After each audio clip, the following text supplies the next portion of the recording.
Hello students, this is Sagar sir. Welcome to GK classes Meerut. इस video में हम लोग समझेंगे human eye and the colourful world. ये आपके क्लास 10th साइंस का चैप्टर है। इस चैप्टर से जो जो क्वेश्चंस आपके बनते हैं हाफ ईयरली, प्री बोर्ड या फाइनल्स बोर्ड्स में, वो सब हम लोग डिस्कस करेंगे इस वीडियो में। तो बने रहिए वीडियो में, अपने दोस्तों से जरूर शेयर करें ताकि इस चैप्टर में कोई भी प्रॉब्लम ना रह सके। राइट, देखते हैं कि इस चैप्टर में कौन कौन से इंपॉर्टेंट टॉपिक्स हैं और कौन कौन से टॉपिक्स हमें डिस्कस करने हैं।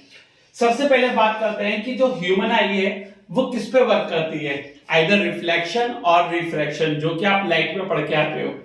तो ह्यूमन आई वर्क करती है आपकी रिफ्रैक्शन ऑफ लाइट पे। क्यों? क्योंकि हमारे आंखों में मिरर तो है नहीं, हमारे आंखों में क्या है, लेंस है। और हमारी आंखों में कौन सा लेंस है, कॉन्वेक्स लेंस। कौन सा लेंस? Convex lens.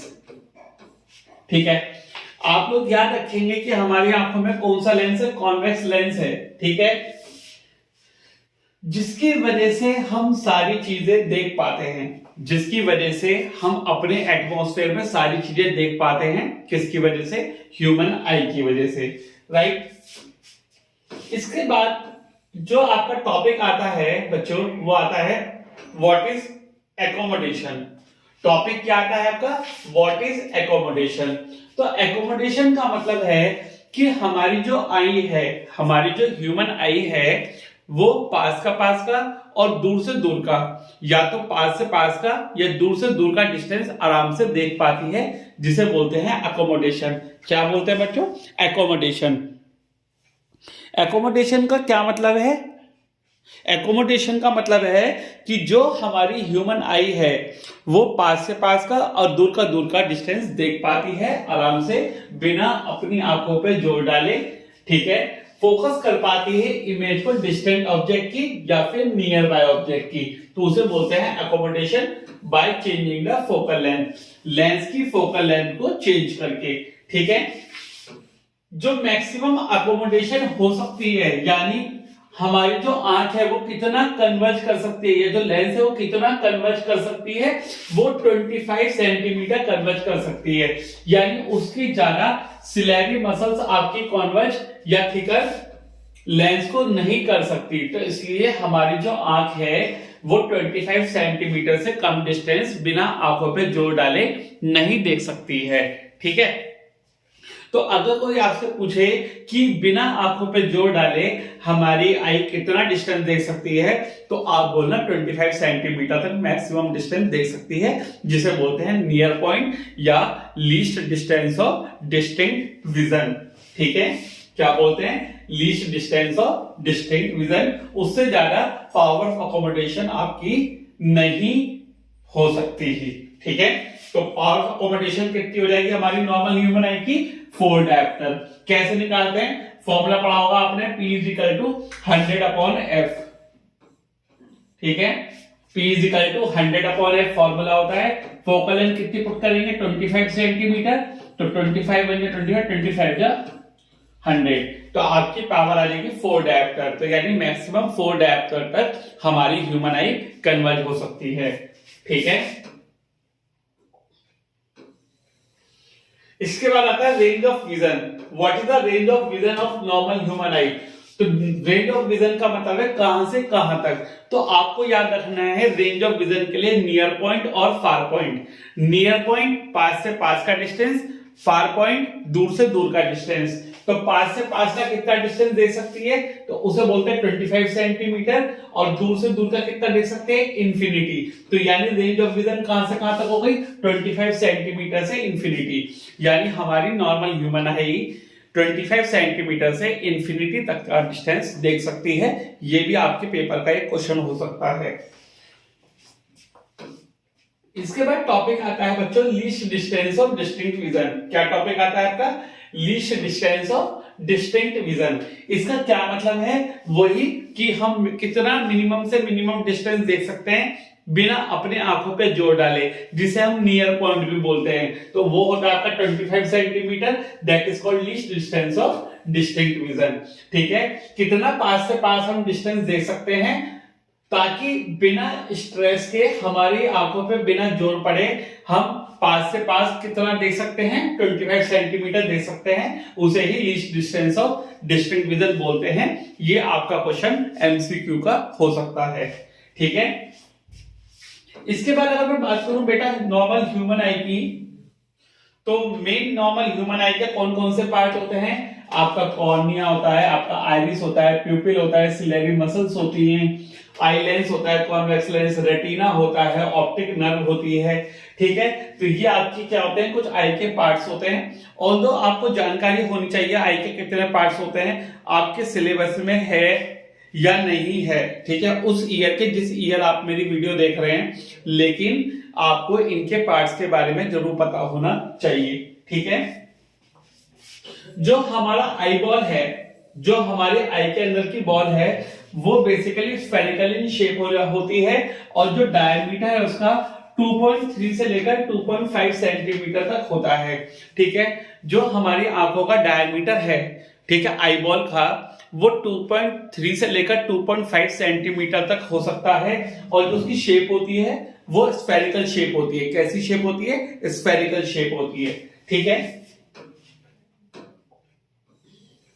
इसके बाद आता है स्ट्रक्चर ऑफ ह्यूमन आई। क्या आता है आपका? स्ट्रक्चर ऑफ ह्यूमन आई। ठीक, जिसमें हम इसकी कंस्ट्रक्शन पढ़ते हैं बच्चों। सबसे पहले जो फ्रंट पार्ट होता है आई का, उसे कॉर्निया बोलते हैं। क्या बोलते हैं फ्रंट पार्ट ऑफ आई को? फ्रंट पार्ट ऑफ आई को कॉर्निया बोलते हैं। ये आपका ट्रांसपेरेंट सब्सटेंस से बनता है और बल्जिंग आउटवर्ड, यानी कि बाहर की तरफ को बल्जिंग आउटवर्ड है ये, और कैसी शेप का है? कॉन्वेक्स शेप का। अब क्वेश्चन अराइज होता है कि इसे कॉन्वेक्स शेप क्यों दी गई? क्योंकि कॉन्वेक्स शेप जो होती है वो लाइट को कॉन्वर्ज करती है।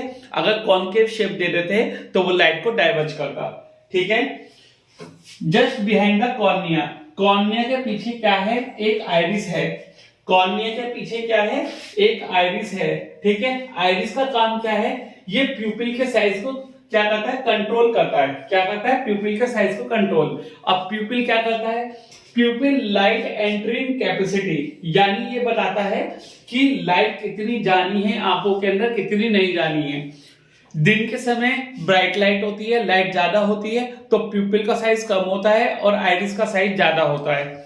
रात के समय उल्टा होता है, क्योंकि बाहर अंधेरा होता है तो प्यूपिल का साइज बड़ा होता है और आइरिस क्या कर जाता है? कॉन्ट्रैक्ट कर जाता है। तो आप याद रखिएगा कि दिन के समय प्यूपिल का साइज छोटा होता है, आइरिस का साइज बड़ा होता है। रात के समय क्या होता है? प्यूपिल का साइज बड़ा होता है और आइरिस का साइज छोटा होता है। याद रखिएगा। ठीक है, इसके बाद बात करते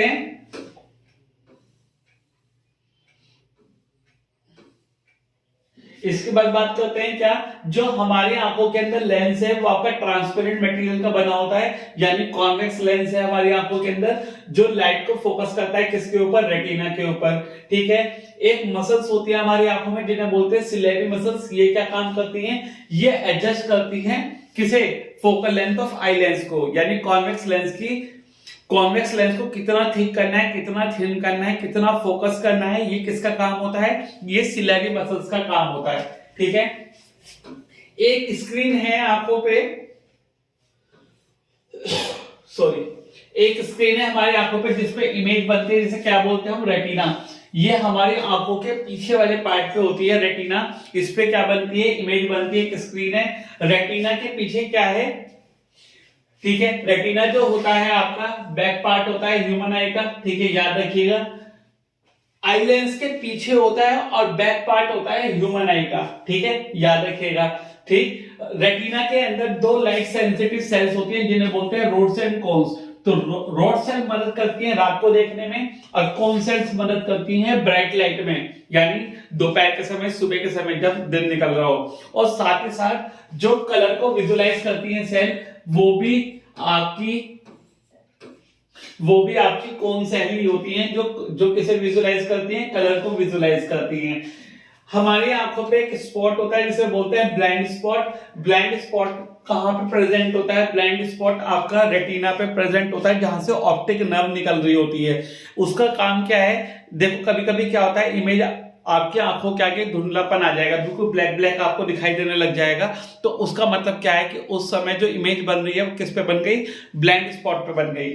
ठीक है, उसके बाद जो स्पेस होता है किस किस के बीच में, कॉर्निया और आई लेंस के बीच में, उसे बोलते हैं एक्वस ह्यूमर। यानी जो हमारे आंसू होते हैं, जो वाटरी लिक्विड है, उसे बोलते हैं एक्वस ह्यूमर। और जो स्पेस है किस किस के बीच में, आई लेंस और रेटिना के बीच में, जो कि हमारी पूरी आई को होल्ड किए हुए है, उसे बोलते हैं विट्रियस ह्यूमर। क्या बोलते हैं, विट्रियस ह्यूमर। तो अगर एक्वस ह्यूमर और विट्रियस ह्यूमर में डिफरेंस आ जाए या कोई पूछ ले तो बताना, जो वाटरी लिक्विड होता है आई लेंस और कॉर्निया के बीच में, उसे बोलते हैं एक्वस ह्यूमर। और जो आई लेंस और रेटिना के बीच में जो जेली लाइक सब्सटेंस होता है, उसे बोलते हैं विट्रियस ह्यूमर। ठीक है, बता पाएंगे आप लोग? ठीक है, ये जो मैंने आपको बताया था अभी कि आइरिस क्या काम करता है, प्यूपिल क्या काम करता है, ठीक है, सिलेरी मसल्स क्या काम करती है, रोड सेल्स, कोन सेल्स क्या मदद करती हैं, ये वही है। आप लोग एक बार पढ़ लीजिएगा। ठीक है, रोड सेल क्या काम करती है, रात को देखने में मदद करती है। जो नॉक्टर्नल एनिमल्स होते हैं जैसे ऑल और बैट है, उल्लू और चमगादड़ है, उन्हें रात को दिखाई देता है। क्यों? क्योंकि इसके अंदर रोड सेल्स होती हैं, कोन सेल्स उनके अंदर नाम मात्र होती है, ना के बराबर होती हैं। तो यानी अगर किसी को नाइट ब्लाइंडनेस है, यानी किसी को रात को दिखाई नहीं दे रहा है, तो इसका मतलब क्या है कि उनकी रोड सेल्स क्या हो गई हैं, वीक हो गई हैं। जब रोड सेल्स वीक हो जाती है तो रात को देखने में दिक्कत होती है। ठीक है, चलिए, कोन सेल्स को आपको पता लग गया कि ब्राइट लाइट में मदद करेंगे और साथ ही कलर विजुलाइज करने में मदद करेगी। ठीक है, ब्राइट लाइट में मदद करेगी और कलर को विजुलाइज करने में मदद करेगी। कौन सी सेल? आपकी कोन सेल। ठीक है, चलिए, कोन आपकी किस में मदद नहीं करेगी? कोन आपकी डार्क लाइट में मदद नहीं करेगी। कोन आपको डार्क लाइट में देखने में मदद नहीं करेगी, इसलिए जब अंधेरा होगा तो अंधेरे में हम कलर इंटरप्रेट नहीं कर पाते। क्यों नहीं कर पाते? क्योंकि आपकी कोन सेल रात में या डिम लाइट में मदद नहीं करती। ठीक है, now the next topic on your screen is defect of vision. देखिए सभी लोगों को सही से दिखाई दे रहा है? Defect of vision is also called refractive defect of vision, क्योंकि ये रिफ्रैक्टिव डिफेक्ट की वजह से होता है, यानी कि लेंस के डिफेक्ट की वजह से होता है आंखों के अंदर, जो इसलिए इसे रिफ्रैक्टिव डिफेक्ट ऑफ विजन बोलते हैं। What is vision? यानी जिसकी वजह से हम देख पा रहे हैं, that is called vision. Sometimes क्या होता है, जो हमारी आंखों के अंदर जो इमेज बन रही है रेटिना पे, वो बिल्कुल रेटिना पे ना बन के या तो रेटिना से पहले बन जाएगी या रेटिना के बाद बन जाएगी। तो हमें क्या करना है, हमें लेंस का यूज करके उस जो इमेज है, उस इमेज को किस पे बनाना है, रेटिना पे बनाना है, ताकि हमें ऑब्जेक्ट ठीक से दिखाई देने लग जाए। तो that is called corrective defect of vision, यानी कि हमें डिफेक्ट ऑफ विजन को क्या करना है, करेक्ट करना है। ठीक है, तो कुछ लेंस का इस्तेमाल करके हम लोग उन डिफेक्ट को क्या कर सकते हैं, रेक्टिफाई कर सकते हैं। कौन कौन से डिफेक्ट हैं वो चलो देखते हैं। सबसे पहला डिफेक्ट आता है बच्चों मायोपिया, जिसे हम शॉर्ट साइटेडनेस और नियर साइटेडनेस कहते हैं। अब मायोपिया, शॉर्ट साइटेडनेस और नियर साइटेडनेस का क्या मतलब है? इसका मतलब है कि किसी पर्सन को पास का तो दिखाई दे रहा है, नियर बाय ऑब्जेक्ट तो दिखाई दे रहा है, पर दूर का दिखाई नहीं दे रहा है। ठीक है, किसी पर्सन को पास का दिखाई दे रहा है, दूर का दिखाई नहीं दे रहा है। इसका मतलब क्या है, जो हमारी आंखों के अंदर लेंस है, कौन सा, कॉन्वेक्स लेंस, उसकी कन्वर्जिंग पावर बढ़ गई, या आई बॉल जो हो गई वो थिक हो गई, या तो कन्वर्जिंग पावर बढ़ गई या आई बॉल क्या हो गई, थिक हो गई। इसका मतलब ये है। तो जो फार पॉइंट है वो इंफिनिटी नहीं है, फार पॉइंट क्या हो गया है, less than infinity. Far point अब इंफिनिटी नहीं है, फार पॉइंट क्या हो गया, लेस देन इंफिनिटी। अब मायोपिया को कैसे ठीक करेंगे? पेपर में क्वेश्चन आ सकता है कि मायोपिया को कैसे करेक्ट करें। तो मायोपिया को करेक्ट करेंगे कौन से लेंस का, चश्मे में कॉनकेव लेंस का इस्तेमाल करेंगे। अगेन एमसीक्यू का क्वेश्चन कि मायोपिया को करेक्ट करने के लिए कौन से लेंस का इस्तेमाल किया जाएगा, तो आप क्या बताएंगे, कॉनकेव लेंस। ठीक है, क्या बताएंगे, कॉनकेव लेंस। तो कॉनकेव लेंस क्या काम करेगा, कॉन्वेक्स लेंस की कन्वर्जिंग पावर को कम कर देगा। जो हमारी आंखों के अंदर कॉन्वेक्स लेंस की कन्वर्जिंग पावर बढ़ गई थी, कॉनकेव लेंस क्या काम करेगा, उसे कम कर देगा। ठीक है, आई होप आप लोगों को समझ में आ रहा है। इसके नोट्स टेलीग्राम चैनल जिज्ञासा क्लासेस से ले लीजिएगा, जिसका लिंक मैं वीडियो के डिस्क्रिप्शन में डाल दूंगा, राइट। दूसरा है आपका हाइपरमेट्रोपिया। हाइपरमेट्रोपिया का मतलब होता है लॉन्ग साइटेडनेस और फार साइटेडनेस, यानी हाइपरमेट्रोपिया को लॉन्ग साइटेडनेस और फार साइटेडनेस भी बोलते हैं। इसका मतलब है कि किसी पर्सन को दूर का तो दिखाई दे रहा है पर पास का दिखाई नहीं दे रहा है। वो किस वजह से हुआ? या तो आंखों के अंदर जो लेंस है उसकी कन्वर्जिंग पावर कम हो गई, या जो आई बॉल थी वो इस बार थिन हो गई। आई बॉल क्या हो गई? इस बार थिन हो गई। तो डॉक्टर क्या प्रिस्क्राइब करेगा? डॉक्टर इस बार प्रिस्क्राइब करेगा कौन सा लेंस? Convex lens. डॉक्टर इस बार चश्मे में, स्पेक्टेकल में प्रिस्क्राइब करेगा कॉन्वेक्स लेंस, यानी जिससे कॉन्वेक्स लेंस की जो कन्वर्जिंग पावर है वो बढ़ जाए। ठीक है, चलिए, वेरी गुड। आई होप आप लोगों को हाइपरमेट्रोपिया समझ में आ गया। Next is presbyopia. अब प्रेसबायोपिया एक ओल्ड एज डिफेक्ट है, यानी ये कब होता है? ये ओल्ड एज में होता है। यानी कि ओल्ड एज में क्या होता है, कभी कभी जो ओल्ड एज पर्सन होता है उन्हें कभी दूर का दिखाई नहीं देता, कभी पास का दिखाई नहीं देता। ये किसकी वजह से होता है? ये वीकनिंग ऑफ सिलेरी मसल्स की वजह से होता है। यानी इस कंडीशन में क्या होगा, जो सिलेरी मसल्स होंगी आंखों के अंदर की वो वीक हो जाएंगी, तो कभी वो कन्वर्ज ज्यादा कर देंगी, कभी वो डाइवर्ज ज्यादा कर देंगी।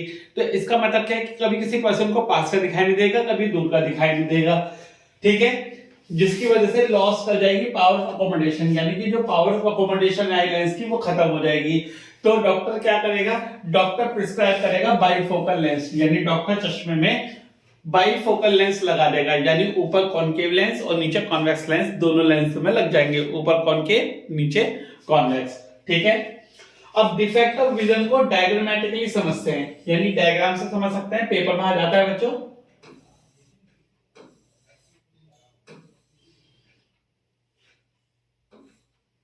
ये आपके तीनों डायग्राम दिखा रखे हैं, किसके?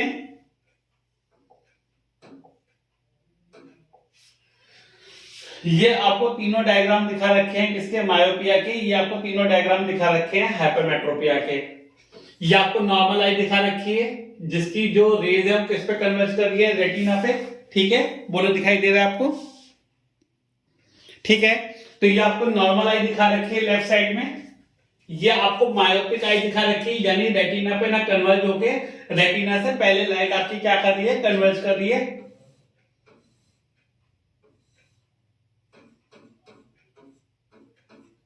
रेटिना पे ना कन्वर्ज करके कहां कन्वर्ज कर रही है? आपकी पहली कन्वर्ज कर रही है। ठीक है,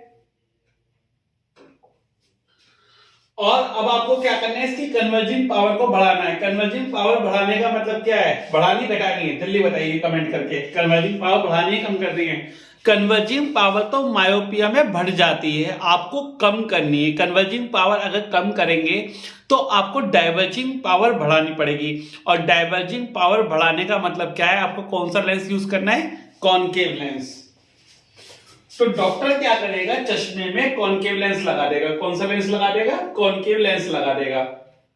डॉक्टर चश्मे में कॉनकेव लेंस लगा देगा, जिससे हम आसानी से देख पाएंगे और जो रे है वो रेटिना पे जाके कन्वर्ज हो जाएगी। ठीक है, अगर मैं बात करता हूं हाइपरमेट्रोपिया की, तो हाइपरमेट्रोपिया में क्या होता है? सपोज करो ये नॉर्मल आई दे रखी है, जिसकी इमेज रेटिना पे बन रही है। अगर हाइपरमेट्रोपिक आई हो गई तो इसका मतलब क्या है? कन्वर्जिंग पावर कम हो गई। कन्वर्जिंग पावर कम होने का मतलब क्या है? जो लाइट है वो रेटिना के पीछे जाके कन्वर्ज हो रही है। कहां पे कन्वर्ज हो रही है? रेटिना के पीछे जाके। अब हमें क्या करना है? हमें इसकी कन्वर्जिंग पावर को बढ़ाना है। हमें क्या करना होगा? इसकी कन्वर्जिंग पावर को बढ़ाना होगा। तो कन्वर्जिंग पावर कैसे बढ़ेगी? हम कॉन्वेक्स लेंस लगा दे इसके रास्ते में। क्या लगाने? तो डॉक्टर क्या काम करेगा? चश्मे में कॉन्वेक्स लेंस लगा देगा। उससे क्या होगा? कन्वर्जिंग पावर बढ़ जाएगी और ठीक से क्या, किस पर, कहां पे दिखाई देना चालू हो जाएगा? ठीक से रेटिना पे दिखाई देना चालू हो जाएगा। तो मायोपिया में कॉनकेव लेंस और हाइपरमेट्रोपिया में कॉन्वेक्स लेंस का इस्तेमाल किया जाएगा। ठीक है बच्चों, आगे बढ़े। Now the next topic is cataract, जिसे हिंदी में बोलते हैं मोतियाबिंद। क्या बोलते हैं? मोतियाबिंद की बीमारी। इसमें क्या होता है? ये ऐसी मेडिकल कंडीशन है जिसमें जो लेंस होता है किसी भी पर्सन का, जो आंखों के अंदर होगा, वो क्लाउडी हो जाएगा। क्लाउडी का मतलब उसके चारों तरफ एक व्हाइट कलर की लेयर जमनी स्टार्ट हो जाएगी, जिसे बोलते हैं कैटरेक्ट। अब जिसकी वजह से क्या होगा, जो विजन है, जो दिखाई देना है, वो थोड़ा थोड़ा करके कम होना स्टार्ट हो जाएगा और कुछ टाइम बाद पूरी की पूरी लॉस ऑफ विजन यानी कंप्लीटली देखना या दिखाना बंद हो जाएगा आंखों का। अब क्या कोई लेंस कैटरेक्ट को ठीक कर सकता है? हम कहेंगे नहीं। क्यों नहीं? क्योंकि जब आंखों के अंदर ओरिजिनल लेंस ही क्लाउडी होना स्टार्ट हो गया तो बाहर से लगा हुआ लेंस कोई भी मदद नहीं कर सकता। तो आंखों की सर्जरी करानी पड़ेगी। क्या करानी पड़ेगी? सर्जरी करा के ही उस कैटरेक्ट को क्या किया जा सकता है? खत्म करा जा सकता है और विजन को रिस्टोर्ड किया जा सकता है। ठीक है, तो कैटरेक्ट को किसी भी लेंस से ठीक नहीं किया जा सकता। ठीक, पहले बताइए यहां तक समझ में आ गया? तो बताइए कि हमें सब समझ में आ गया। नेक्स्ट टॉपिक देखिएगा, क्या क्या आपसे कहा जा रहा है कि क्या क्या एडवांटेज है हमारी दो आंखों की। दो आंखों की क्या एडवांटेज हैं? दो आंखों से ज्यादा डिस्टेंस दिखाई देता है, कितना? 180। अगर मैं एक आंख से देखूं तो एक टाइम पे 150 डिग्री दिखाई देता है। अगर मैं दोनों आंखों से देखूं तो सामने देखते हुए मुझे 180 डिस्टेंस दिखाई देता है। तो दो आंखें होने का तो ये फायदा हो गया कि मुझे एक आंख से 150 डिग्री और दो आंख से 180 डिग्री दिखाई दे रहा है।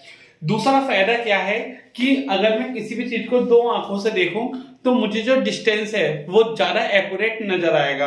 अगर मैं एक आंख से देखूं तो कुछ और डिस्टेंस नजर आएगा, अगर मैं दूसरी आंख से देखूं तो कुछ और डिस्टेंस नजर आएगा, अगर मैं दोनों आंख से देखूं तो मुझे कॉमन डिस्टेंस नजर आता है और ज्यादा एक्यूरेट होता है। ठीक है, तो दो आंखों के ये फायदे हो सकते हैं। इसके बाद नया टॉपिक आता है बच्चों, ग्लास प्रिज्म। क्या टॉपिक का नाम?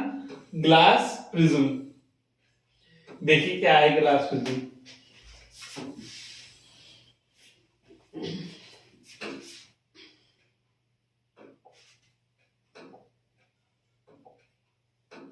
देखिए क्या है ग्लास प्रिज्म। ये आपको ट्रायंगुलर ग्लास प्रिज्म दिखा रखा है। क्या दिखा रखा है? Triangular glass prism. ठीक है, ये आपको ट्रायंगुलर ग्लास प्रिज्म दिखा रखा है आपके स्क्रीन पे। आपको इसमें दो तीन चीजें याद रखनी है। पहली चीज क्या याद रखनी है कि इस पे जो रे जाके लगेगी उसे बोलते हैं इमर्जेंट रे। जो रे रिफ्रैक्ट हो गई इसे बोलते हैं रिफ्रैक्टेड रे, और जो रे बाहर निकल गई उसे बोलते हैं इमर्जेंट रे। क्या बोलते हैं? इमर्जेंट रे। और इमर्जेंट रे जो एंगल बनाती है नॉर्मल के साथ उसे बोलते हैं एंगल ऑफ इमर्जेंस। क्या बोलते हैं?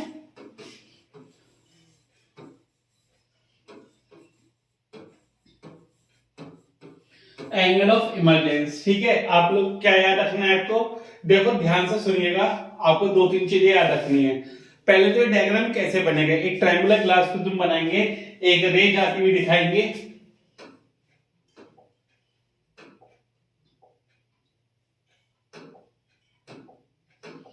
एक प्रिज्म दिखाएंगे, एक इंसिडेंट रे दिखाएंगे, ये नॉर्मल दिखाएंगे आपके प्रिज्म से, ये लाइट आपकी रिफ्रैक्ट हो गई और ये फिर इमर्ज हो गई बाहर।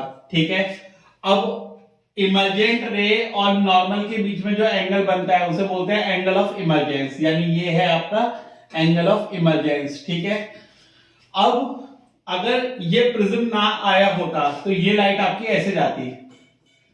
ठीक है, और ये इमर्जेंट रे आपकी ऐसी वापसी आएगी। तो जो इंसिडेंट रे और इमर्जेंट रे के बीच में एंगल बनता है उसे बोलते हैं डेल्टा।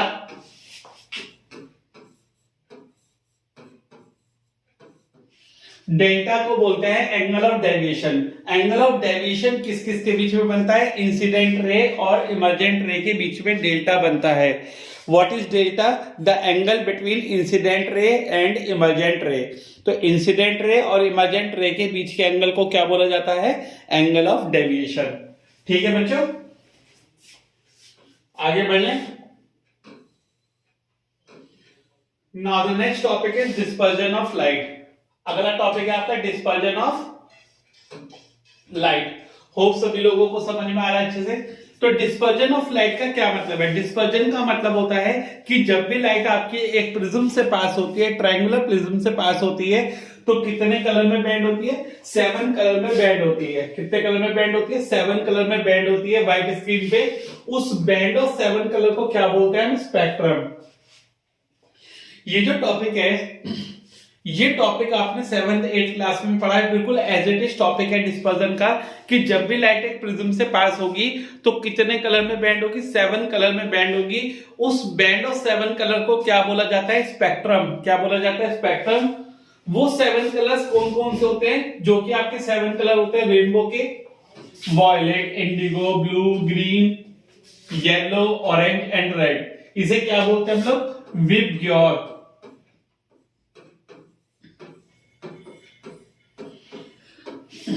क्या बोलते हैं बच्चों? VIBGYOR. Violet, indigo, blue, green, yellow, orange and red, that is called VIBGYOR. ठीक है, तो जो 7 कलर होते हैं स्पेक्ट्रम के वो होते हैं violet, indigo, blue, green, yellow, orange and red, जिसे हम बोलते हैं विबग्योर। ठीक है, अब ये जो स्प्लिटिंग है, ये जो आपकी स्प्लिटिंग है व्हाइट लाइट की 7 कलर्स में, जब लाइट आपके प्रिज्म से पास होती है उसे बोलते हैं डिस्पर्जन ऑफ लाइट।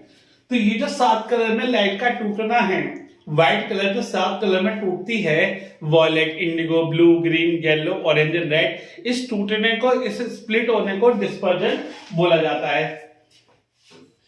अब एक क्वेश्चन अराइज होता है कि डिस्पर्जन क्यों हो रहा है? व्हाइट लाइट 7 कलर्स में क्यों बैंड हो रही है? क्योंकि हर कलर की स्पीड अलग अलग होती है प्रिज्म के अंदर।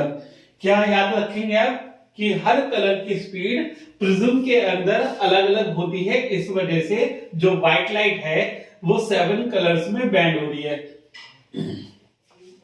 रेड कलर की स्पीड सबसे ज्यादा होती है, इसलिए वो सबसे कम डेविएट करती है। डेविएटिंग द लीस्ट का मतलब क्या है? जो रेड कलर है वो सबसे कम डेविएट होता है, यानी उसकी स्पीड सबसे ज्यादा है। जो वॉयलेट कलर है वो सबसे ज्यादा डेविएट होता है। क्यों? क्योंकि उसकी मिनिमम स्पीड है। ठीक है, विबग्योर में वॉयलेट सबसे ज्यादा स्कैटर होता है और रेड सबसे कम स्कैटर होता है, यानी रेड की स्पीड सबसे ज्यादा है और वॉयलेट की स्पीड सबसे कम है। ठीक है, आगे बढ़े। अब ये इंपॉर्टेंट टॉपिक है बहुत, ये पेपर में पूछा जा सकता है आपसे, इंपॉर्टेंट है। क्या कि अगर हम क्या काम करें, हमें प्रिज्म रखें और दूसरा प्रिज्म को उल्टा करके रख दें। कैसे?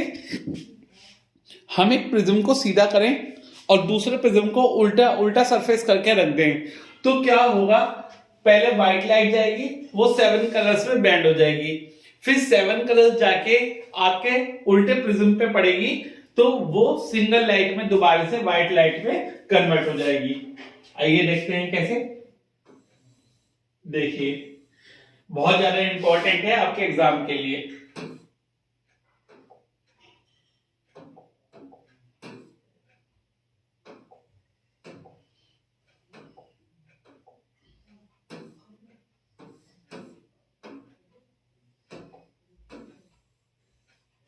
बहुत ज्यादा इंपॉर्टेंट है बच्चों आपके एग्जाम के लिए कि एक व्हाइट लाइट अगर एक प्रिज्म पे जाके पड़ रही है, ठीक है, तो वो प्रिज्म क्या करेगा? उस लाइट को 7 कलर्स पे बैंड कर देगा। वो 7 कलर्स आपके अगर रेसिप्रोकल वाले प्रिज्म पे जाके पड़ेंगे तो वो 7 कलर्स एक स्क्रीन पे कैसी लाइट दिखाएंगे? व्हाइट लाइट दिखाएंगे। बच्चों डिट्टो याद कर लेना, चाहे आपका प्री बोर्ड हो, चाहे आपका हाफ ईयरली हो, चाहे आपका बोर्ड हो, ये क्वेश्चन आपको 99% मिल सकता है। इसे बोलते हैं रिकॉम्बिनेशन ऑफ स्पेक्ट्रम कलर्स। ठीक है, आगे बढ़ने। The next topic is rainbow.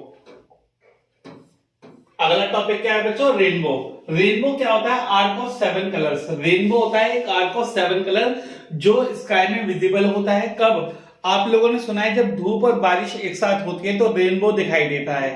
तो रेनबो का मतलब क्या है कि एक आर्क है 7 कलर्स का। अब क्योंकि डिस्पर्जन हो रहा है, अब डिस्पर्जन होने का मतलब क्या है? एक प्रिज्म भी होगा। तो रेनबो के टाइम पे प्रिज्म का काम कौन करता है? तो रेनबो के टाइम पे प्रिज्म का काम करता है टाइनी ड्रॉपलेट्स। पेपर का क्वेश्चन है कि रेनबो फॉर्मेशन में जो टाइनी ड्रॉपलेट्स है वो किसका काम करती है? वो काम करती है आपका प्रिज्म का। ठीक है, तो रेनबो एक आपका नेचुरल स्पेक्ट्रम है 7 कलर का, जो कि स्काई में विजिबल है। जो हर एक रेन ड्रॉप्स है वो किसका काम करती है, ग्लास प्रिज्म का काम करती है, जिसकी वजह से आपको स्पेक्ट्रम या बैंड ऑफ 7 कलर्स दिखाई देते हैं।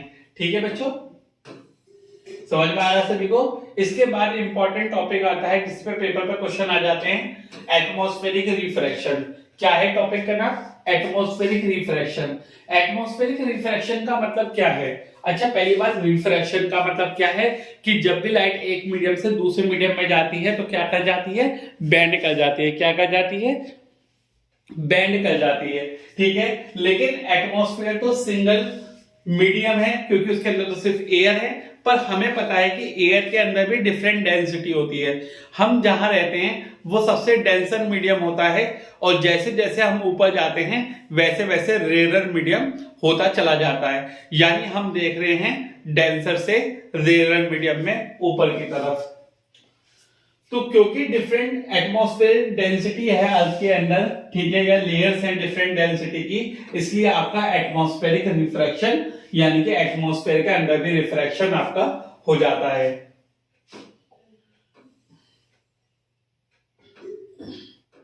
बच्चों पहला टॉपिक आता है इसके अंदर twinkling of star. Atmospheric refraction में पहला टॉपिक क्या आता है आपका, twinkling of star. Star twinkle क्यों करते हैं? अच्छा, एक्चुअली स्टार तो अपनी जगह पे हैं, पर आपको ट्विंकल करते हुए क्यों नजर आते हैं? क्योंकि आपको पता है कि एयर के अंदर डिफरेंट डेंसिटीज के लेयर हैं। तो जब भी लाइट टकरा टकरा के आती है हर एक मीडियम में, तो आपको देखने वाले को ऐसा लगता है कि डिफरेंट डेंसिटीज के लेयर होने की वजह से जब लाइट टकरा टकरा के एक मीडियम से दूसरे मीडियम में जब टकराती हुई आएगी तो ऐसा लगेगा जैसे स्टार क्या कर रहा है, ट्विंकल कर रहा है। ठीक है, इंपॉर्टेंट क्वेश्चन है कि स्टार तो ट्विंकल करता है बट प्लैनेट्स नहीं करते। इंपॉर्टेंट क्वेश्चन हो सकता है ये आपका कि स्टार ट्विंकल करता है पर प्लैनेट्स नहीं करते, क्योंकि प्लैनेट जो है वो एक बिगर साइज ऑब्जेक्ट है, ठीक है, और बहुत पास है किसके, अर्थ के। पहला रीजन क्या हो सकता है कि प्लैनेट्स जो हैं वो एक तो बहुत करीब है अर्थ के, और दूसरा बहुत बिग है। जो डिमिंग इफेक्ट होता है सोर्स ऑफ लाइट का, जो डिमिंग इफेक्ट है किसका, जो एक point source of light produce कर रहा है, ठीक है, वो ब्राइटर इफेक्ट से क्या कर जाता है, नलीफाई कर जाता है। नलीफाई होने का मतलब क्या है, जब दो तरफ से लाइट आएगी, जब दो तरफ से क्या आएगी, लाइट आएगी, तो एक दूसरे का इफेक्ट क्या कर देगी, कैंसिल आउट कर देगी। और क्योंकि बहुत कम डिस्टेंस पे है तो इसलिए आपको प्लैनेट्स ट्विंकल करते हुए नहीं नजर आते। ऐसे ही जो स्टार है वो ट्विंकल करते हैं। क्यों करते हैं स्टार ट्विंकल, क्यों करते हैं? क्योंकि एक तो वो बहुत छोटे हैं। छोटे होने का मतलब क्या है कि वो अर्थ से बहुत ज्यादा डिस्टेंस पे हैं और एक पॉइंट सोर्स ऑफ ऑब्जेक्ट की तरीके से वो नजर आते हैं, इसलिए आपके स्टार्स को ट्विंकल करते हैं बट प्लैनेट्स आपके ट्विंकल नहीं करते हुए नजर आते हैं। Now the next topic is the star seems higher than they actually are. जो स्टार्स हैं वो आपको और हायर पोजीशन पे दिखाई देते हैं एज कंपेयर वो जितनी पोजीशन पे हैं। ऐसा क्यों हो रहा है? ऐसा समझिए क्यों हो रहा है, जो स्टार्स हैं वो और एक्चुअल हाई पोजीशन पे दिखाई देते हैं जिन पोजीशन पे वो हैं। क्यों? क्योंकि आपको पता है कि हम लोग जो देखते हैं वो डेंसर मीडियम से रेयरर मीडियम में देखते हैं, तो लाइट बेंड करती है अवे फ्रॉम द नॉर्मल।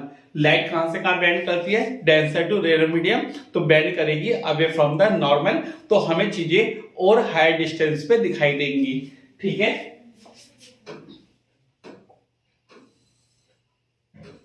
ठीक है, इसका एक्सप्लेनेशन है, आप नोट्स में से नोट डाउन कर लीजिएगा। Next, advance sunrise and delayed sunset. ये आपका इंपॉर्टेंट टॉपिक हो सकता है आपके एग्जाम के लिए। Advance sunrise and delayed sunset, इसका क्या मतलब है कि जो सन है आपको 2 मिनट पहले और 2 मिनट बाद तक दिखाई देता है एटमॉस्फेरिक रिफ्रैक्शन की वजह से।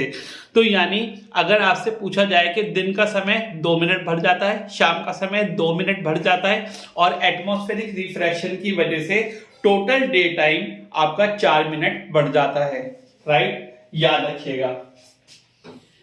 The next topic is scattering of light. Scattering of light का मतलब क्या है कि अर्थ के अंदर यानी एटमॉस्फेयर के अंदर आने के बाद जो लाइट है आपके डिफरेंट डायरेक्शंस में फैल जाती है।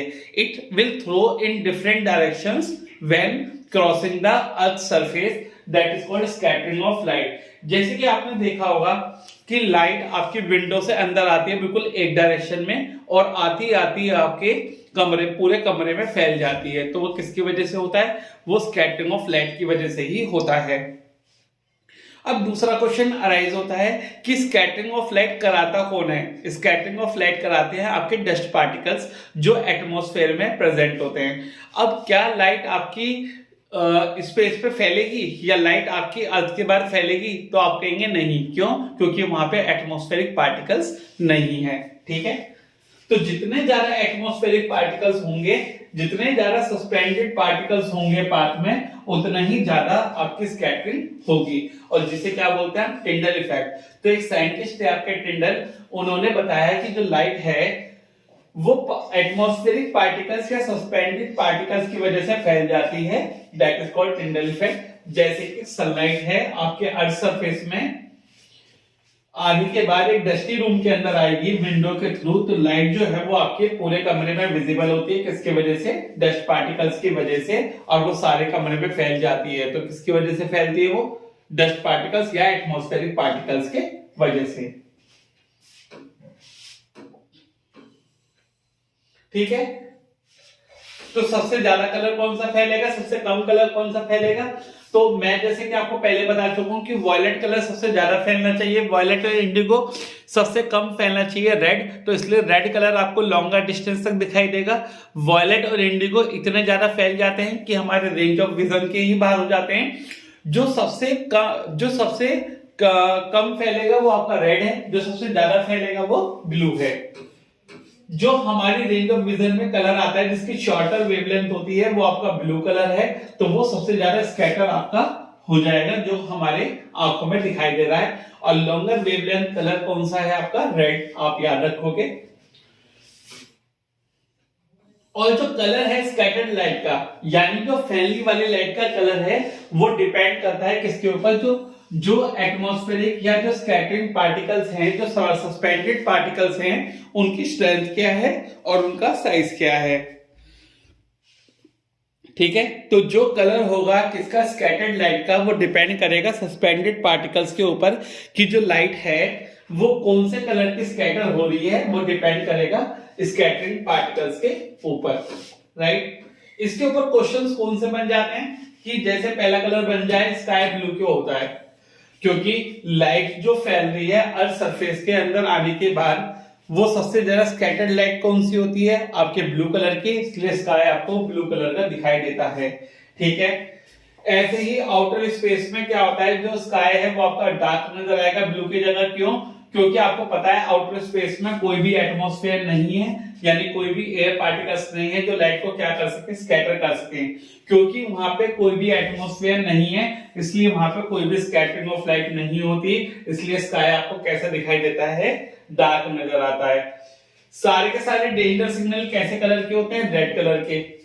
खतरे के सारे निशान लाल कलर के ही क्यों होते हैं? क्योंकि वो आपको दूर से ही दिखाई दे जाने चाहिए।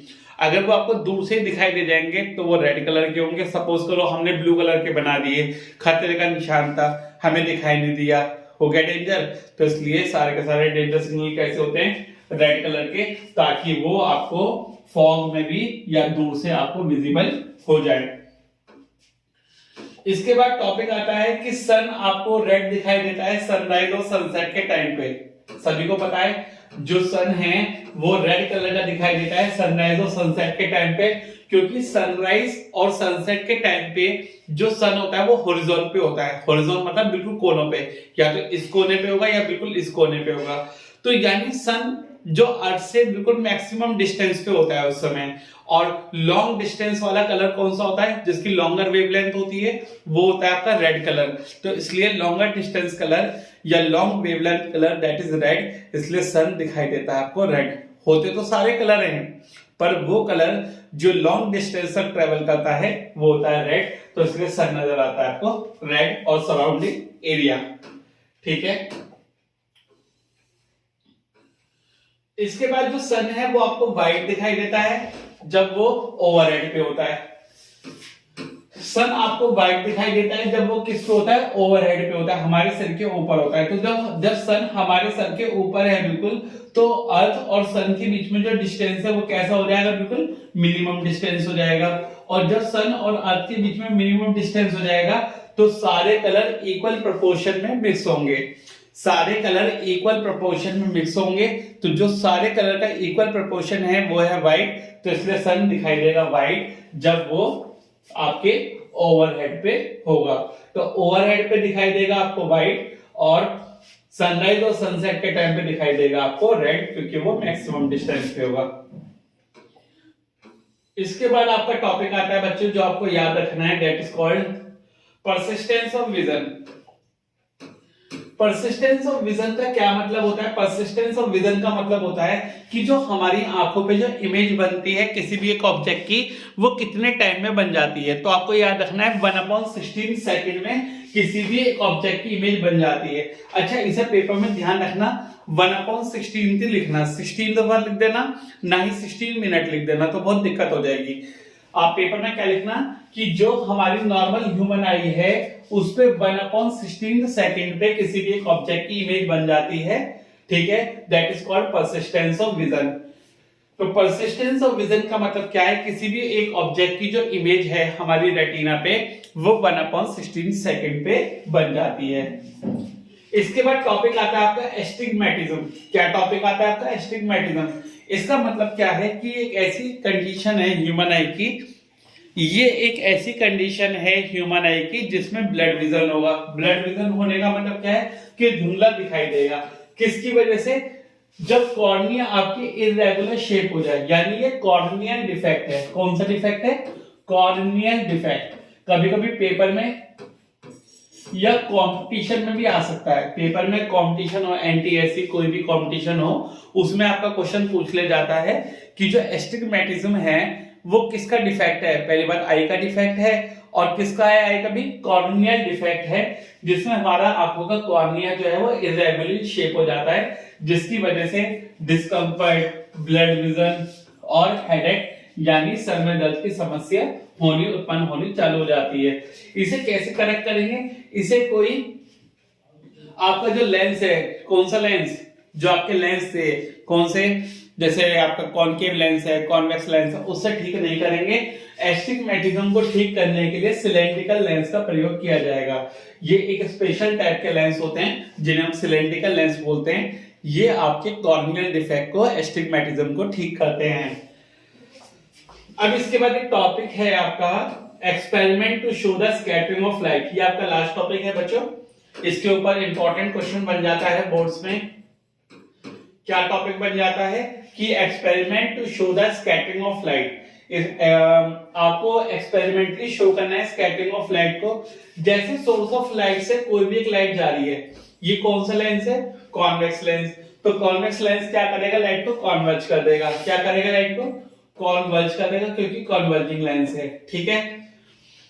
अब ट्रू सॉल्यूशन में क्या होगा? ट्रू सॉल्यूशन में लाइट आपकी सीधी सीधी पास हो जाएगी, ठीक है। इसके जो पार्टिकल का साइज होता है वो बहुत स्मॉल होता है, इसके पार्टिकल का साइज बहुत स्मॉल होता है, तो यानी टिंडल इफेक्ट शो नहीं करेगा। ये टिंडल इफेक्ट शो नहीं करेगा। क्यों नहीं करेगा? क्योंकि इसका पार्टिकल का साइज बहुत छोटा होगा, तो ये लाइट को स्कैटर नहीं कर पाएगा, ठीक है। अब लेकिन कोलाइडल सॉल्यूशन का पार्टिकल का साइज थोड़ा बड़ा होता है, थोड़ा लार्ज होता है as compare to true solution. तो ये लाइट को स्कैटर कर देगा, लाइट को स्कैटर कर देगा और टिंडल इफेक्ट शो हो जाएगा। यानी इस कंडीशन में आपको जो पाथ ऑफ बीम है वो विजिबल होगा, यानी कि ये टिंडल इफेक्ट शो कर देगा। क्योंकि इसके पार्टिकल का साइज थोड़ा बड़ा है तो ये लाइट को क्या कर देगा? स्कैटर कर देगा। तो यानी ट्रू सॉल्यूशन लाइट को स्कैटर नहीं कर पाएगा, वहां पे पाथ ऑफ लाइट विजिबल नहीं होगा, टिंडल इफेक्ट शो नहीं होगा। बट कोलाइडल सॉल्यूशन में आपका टिंडल इफेक्ट शो होगा, यानी कि ये लाइट को स्कैटर करेगा और पाथ ऑफ लाइट क्या हो जाएगा? आपको विजिबल हो जाएगा। होप आपको ये चैप्टर समझ में आ गया है। अपने दोस्तों को शेयर करिए। कोई भी प्रॉब्लम आती है आप चैप्टर के डिस्क्रिप्शन में कमेंट कर दीजिएगा कि सर हमें ये प्रॉब्लम है चैप्टर में, तो आपकी प्रॉब्लम सॉर्ट आउट कर दी जाएगी। नेक्स्ट चैप्टर जल्दी अपलोड होगा। बने रहिए जिज्ञासा क्लासेस के यूट्यूब चैनल पे, और हमें ज्वाइन कर सकते हैं टेलीग्राम, यूट्यूब और इंस्टाग्राम और Facebook. Good luck, all the best, see you in the next video.